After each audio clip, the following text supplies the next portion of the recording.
Hey guys, how's it going? Luna Complex here, and today I want to bring you another video that basically shows my affection for the Legend of Zelda series, the older ones. So if we go ahead and load this game, we have our little dude here, he's walking around on the map, hooray, fantastic, look at him go. And if we hit the menu button, we see there's an option in the middle there that says map. And I wonder what that does. So if we click it, we get a map. And look at that. Where are we? We're in Forecast Village, where there's stuff, more stuff, interesting stuff, and more interesting stuff, and etc. List goes on, really. You could move this cursor down, and this is an unknown area. So is this, and all of these over here. And this is just a character with an image over it, so you can hold down the dash button. And if we go back over here, we see our face there, and that's where we're currently located. And if we hit our cancel button, we get back to the main map here. And if we go and explore new maps, like this one down here. I wonder what this place is. It's so interesting. Look at that blue flower over there. My god. So if we check it out, go to our handy dandy map. It's Forecast Forest. It has stuff, more stuff. It's all the same, really. I just didn't change the files except for the name. And if we go back up here, we see that village is still there, and we just don't know what this area is over here. And so we could go ahead and walk all the way over here. And by walk, I mean run. And I moved that rock just for this purpose of showing this demo. And if we go to our map, we have yet another new area stuff.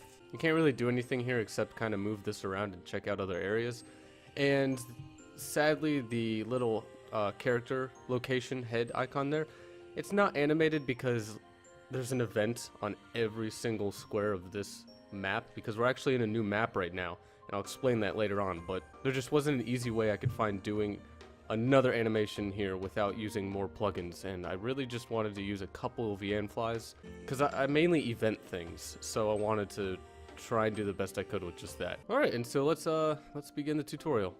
Oh, and one more thing I do want to show is this also works if you walk into places, because the way I have it set up is every time you're in one of these world map areas, so Forecast Village for example, we store where the player is currently at on the map. So when the player is out here, we store in two numbers, an X and a Y. And if we walk in here, those numbers haven't changed because I haven't changed them if they go inside buildings or anything like that.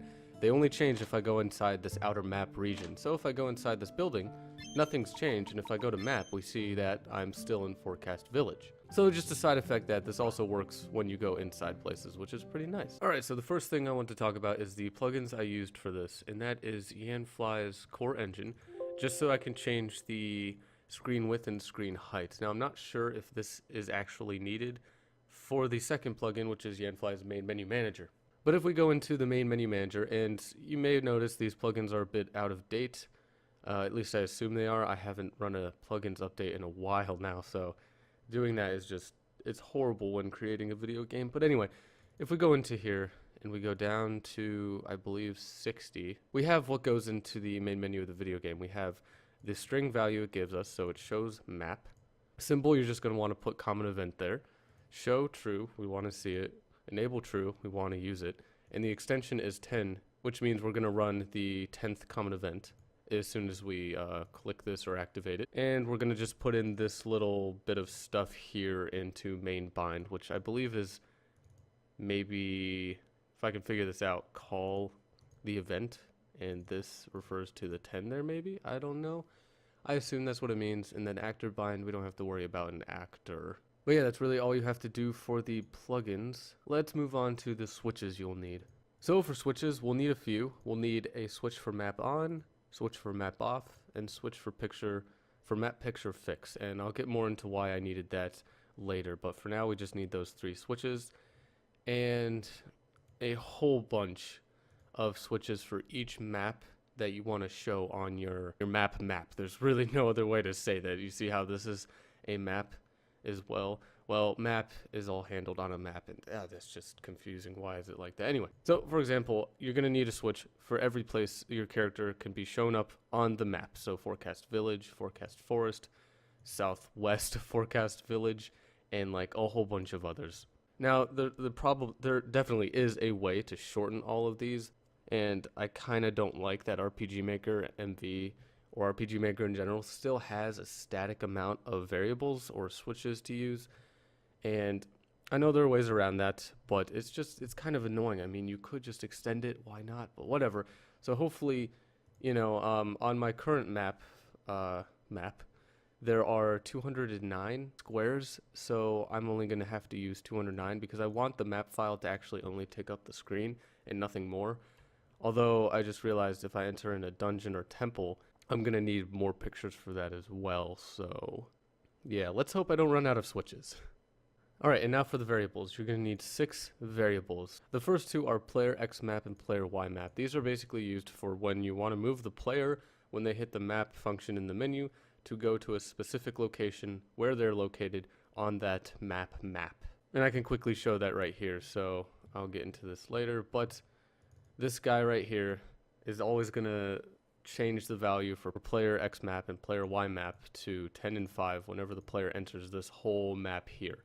And what that does is when the player hits map on their menu, they're going to be transferred right here, which is 10, 5. So 10x, 5y, and that just is a pretty easy way to put them right where they need to go. Now, the other 4 variables are just saving variables. So we need to save the player's X, the player's Y, the map they came from, and what direction they are facing. So when they get transferred to this map from the menu, they don't lose their prior location to the map they were just on. See how this map here is map 7? Well, the map we actually go to is map 35, and we have to remember where they came from or else it just breaks everything.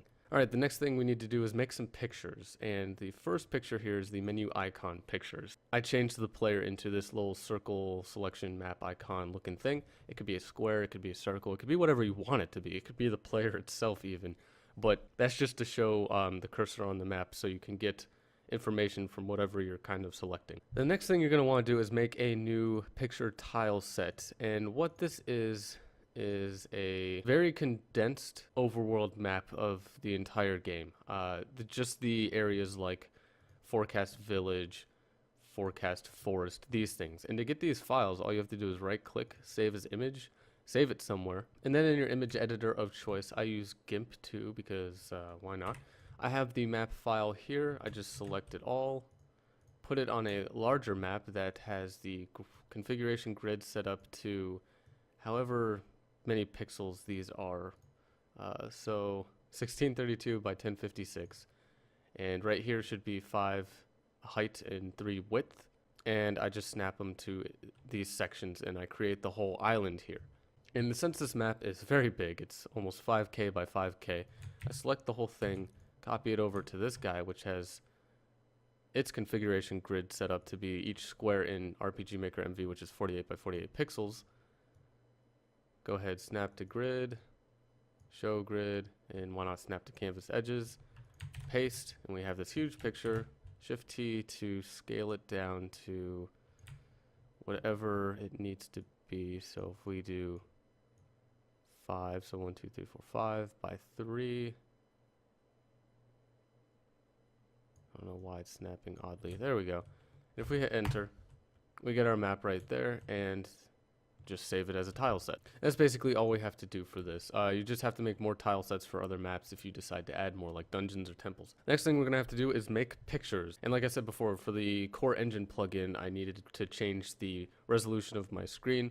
All of these pictures that are going to be displaying informational text about each map section is going to be the same width and height of my screen, so I don't have to figure out the offset for the X and Y to make it fit all perfectly. So it's a quick, easy, lazy way to do it. But what we have here is one picture with some text that labels each map section. So we have Forecast Forest, Forecast Village, Map Stuff, which was the thing next to the Forecast Forest, and then we also have an extra Map Unknown area for displaying information about an area we don't know yet. Then we have our map marker, which is just a little character head icon, or it could be whatever you want, really. And this will show up over your map selection tool because I'm trying to get 2 animations to run at the same time. Haven't been able to figure it out yet, and I don't want to use Orange plugin to bring over events from other maps yet. So I want to see if I can figure it out maybe later. And there's a lot of things I do want to change about this map thing, but it's it's like version 2.0 or something. And I will bring up these maps here, but these are basically copies of each one of these. They're related to the map picture fix, which I'll cover later. But basically, you're going to have a copy of each one of these. So like map forecast village, since its coordinates on the map from the menu is 10.5, we're going to need it also named as 10.5. And you could get rid of this and just have this, but I'll get into that in a second. Now, some events you'll have to run on every single one of your maps that you want to be displayed as a square on your map is, say this is forecast village. I've always run this anyway without these guys, where this event would run instantly as soon as the player entered here, and then it would erase itself. But it does it every single time the player re-enters this map. It just tells the game that you're outside, and then it turns a time of day tint on, so it adjusts, you know, the light that's outside. But what I've added here are these two, which is we're going to make sure player X map is set to 10, player Y map is set to 5, and these are definitely going to be different for your game. This is just pointing to where my map is going to be located on the map once the character goes to it from the menu. So X10 5Y, forecast forest I believe is right below it, so it's going to be X10 Y6, and Y increases as you go down in computers. And then the next thing is an event here that runs once and only once, no matter how many times the player comes back to here. This just tells that the forecast village flag is set to true because we've been here, and we can now show it on the map. And so to make it run once and only once, we set it to parallel. We run the flag of forecast village or whatever area this is, and we turn the self switch A on, make a new page, parallel, self switch A on, erase event, so that whenever the player does enter here, it just erases itself and it never runs this guy again. Although it really wouldn't matter if it kept running the same flag true all the time.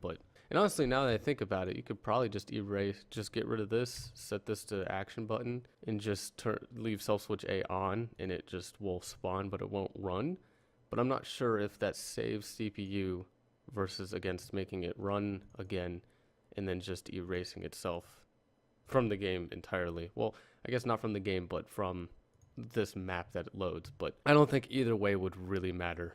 Alright, now let's talk about the actual map we go to show the map. What we have here is a map with the tiles set.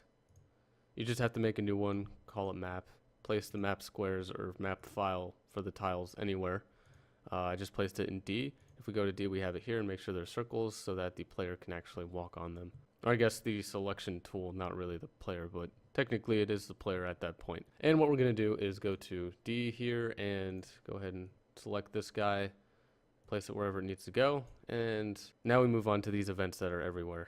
So by default, these events right here, and this one is over the forecast village one, we have no conditions because this is going to be the default state it's in, which is just a black tile that's below the player, and the trigger is player touch.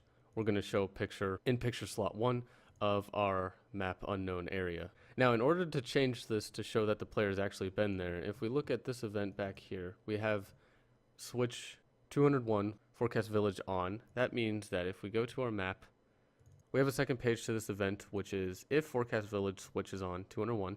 Go ahead and do everything the same, but just make sure you erase the black image. Show picture in picture slot 1, forecast village map. So, or for this picture right here that just gives us information and stuff, and you could put whatever you want on this. And that's how you would set up each one of these events. So if we look at this one right here, this is the forecast forest one. The default one shows unknown area, but if we unlock that area, it's going to show us information about that area. And this is where, instead of putting forecast forest, you could put the actual coordinate here, which I believe is, what, 10.6? And you could just use that and then just go back and delete all of these. But I'll explain more of that later. And say, for instance, if you guys had a map away over here, and your character was walking here, but, you know, the information about it showed up over everything here. You would just change the picture, the information on the picture, instead of showing here, just change the image and put it there, so that when the player, walks to anything over here, just make sure you show information on this side. You could just simply do that. And also, if you want the sound to keep playing from where the person was before they entered the menu, you would just not change any sound here, so that it would stay the same kind of theme music from Forecast Village if you enter this map from Forecast Village. And just make sure all of these events are player touch. Alright, now we get into the actual mechanics. So if we go to common events, we have common event 10 labeled map. And you don't have to worry about trigger or switch because this is ran from a Nflies plugin, so it's just going to be ran once. And that's when you select the map text from the menu. So what we're going to do first is fade out the screen, and we're going to save some of the player's data, particularly the map you're in now. So we're going to store map ID into variable 14, which is save player map ID. And I know you can do this by going here into variables, save player map ID, set to game data map ID.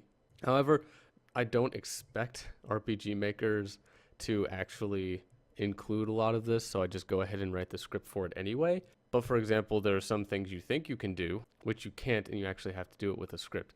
So if we move on, we have, let's store the player's current X position into save player X for map post, and we're going to do the same for Y. And I just realized you probably don't need to actually make a variable for player facing because of the way this guy is handling it.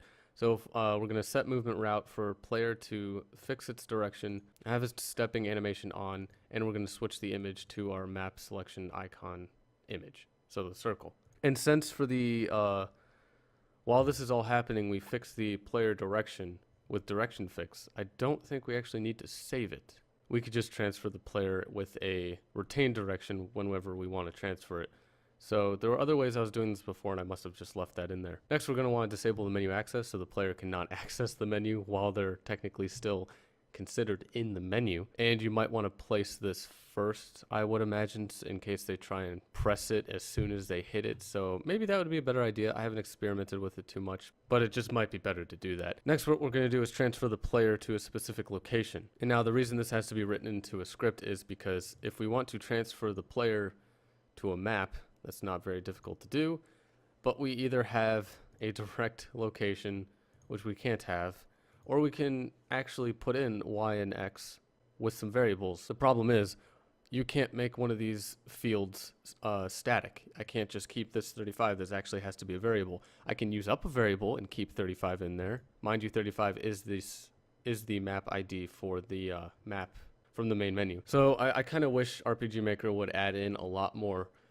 dynamic fields, especially when it comes to this guy right here. You see that if variable is greater than or equal to whatever static number you want to put in there. Why can't this be a drop down? Anyway, I digress. I'm just going to make a point whenever I can to ask why that has to be limited to just one operation when it could be so many. But anyway, what we're doing here is, and actually I will copy this and paste it into a better visual representation.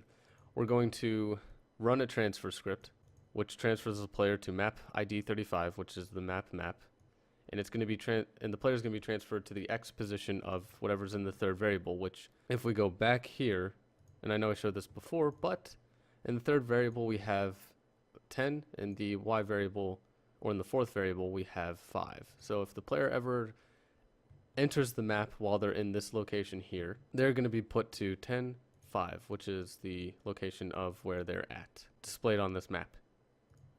So we have 10 here, we have 5 here, and we're going to retain the direction. I believe that's retain. I might be wrong, but retain is the default option in the GUI if you selected just retain in the drop-down menu while you try and transfer. And then we have 2 for fade type, which I believe is set to none. Next we have show picture, and this is just showing the picture of this shows the picture of the map marker, the icon of the character, so we can remember where they were on the map while they move their selection tool. And this is going to be taking up slot 2 of the picture slots.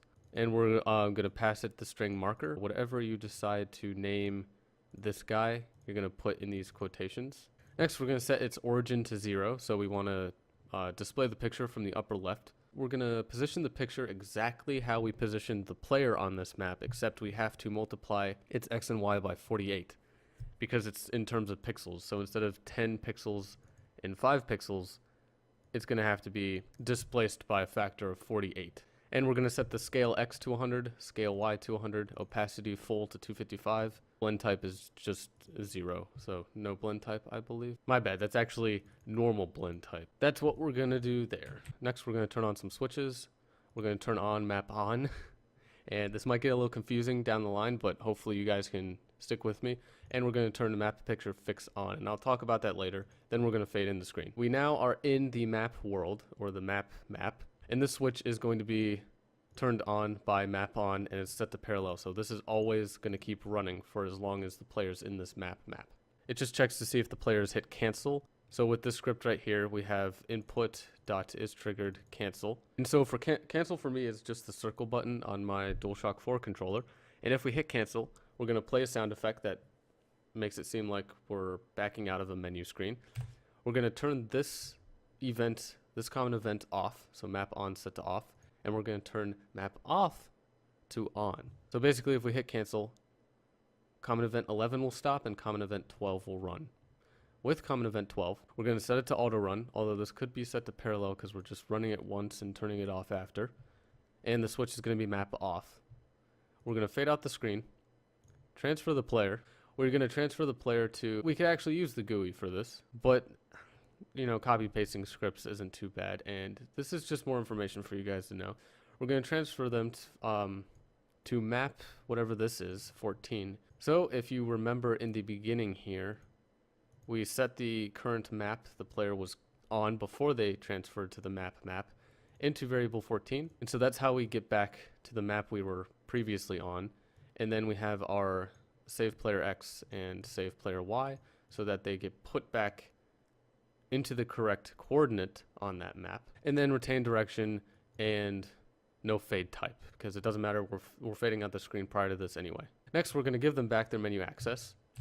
Delete picture 1 and 2, so the map icon is the picture 2 and the text information is picture 1. And we're going to give back some player movement routes, so directional fix off, stepping animation off, and you might want to change the player back into the normal player picture instead of the map icon. And then we're going to turn map off to off, so we're going to stop running common event 12 with this and fade back in the screen. And that should be everything. The only problem is, and I'll demonstrate this to you guys, if I turn off my map picture fix, nothing technically breaks, although the most annoying thing occurs. So if I go ahead and go to the map, keep in mind I'm in Forecast Village right here. If I hit map, no information appears. None. But if I go back to this map with the selection tool, I can get the information back. Now that's the most annoying thing ever, because I think most times I will just actually want to move the cursor on the current map I'm on. Maybe, I don't know, but I gotta fix that.